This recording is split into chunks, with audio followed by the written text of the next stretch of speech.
चलिए देखिए, the green plants in terrestrial ecosystem capture about 1% of, देखिए इसको, ये हर एक पॉइंट ध्यान से देखिएगा।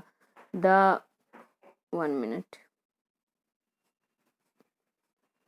The green plants in terrestrial ecosystem capture about 1% of energy of sunlight that falls on leaves and convert it into food energy।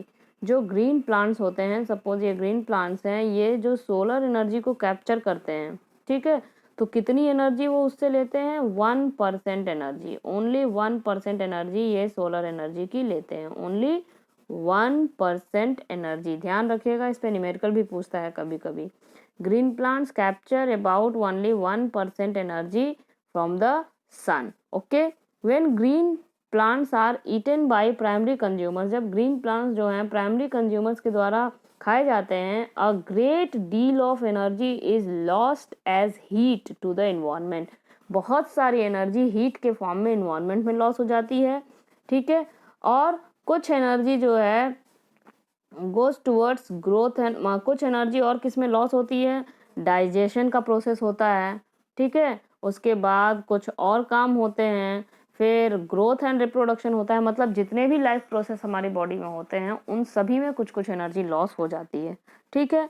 तो average जो energy next trophic level जब उसको खाएगा, तो एवरेज जो एनर्जी जाएगी नेक्स्ट ट्रॉफिक लेवल में, वो जाएगी केवल कितनी? 10% एनर्जी नेक्स्ट ट्रॉफिक लेवल में जाएगी। Only 10% energy will pass to the next trophic level, इसीलिए इसको नाम दिया गया है 10% लॉ। अब समझ में आया 10% लॉ क्या है? क्योंकि जब प्लांट जो है वो सन से एनर्जी लेता है तो वो लेता है 1%। कितना लेता है? सॉरी, दैट इज 1%, ठीक है। लेकिन यही प्लांट को जब प्राइमरी कंज्यूमर खाएगा तब इसके पास जो एनर्जी जाएगी, 90% एनर्जी जो है लॉस हो जाती है दूसरे कामों में, ठीक है, और इसके पास जो एनर्जी पहुंचती है वो पहुंचती है केवल 10%। अब जब इसको सेकेंडरी कंज्यूमर खाएगा तो 90% एनर्जी इसकी भी, जो इसने 10% एनर्जी ली थी, जितनी भी एनर्जी इसके पास गई है उसमें से 90% एनर्जी जो है वो लॉस हो जा रही है, और इसके पास कितनी पहुंच रही है? केवल 10%।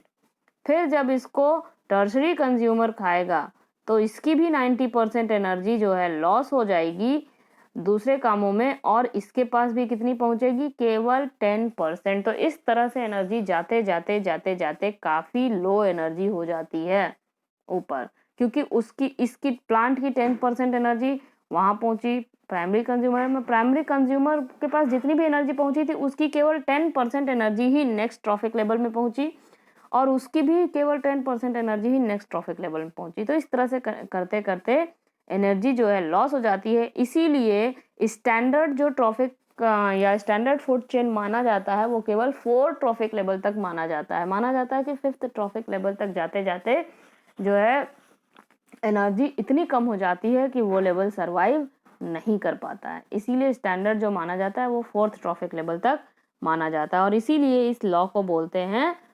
10% law. Now is it clear students what is 10% law? Flow of energy through different trophic levels in the form of 10% law through 10% law। क्या है ये 10% law का कंसेप्ट? ये आपको समझ में आ गया?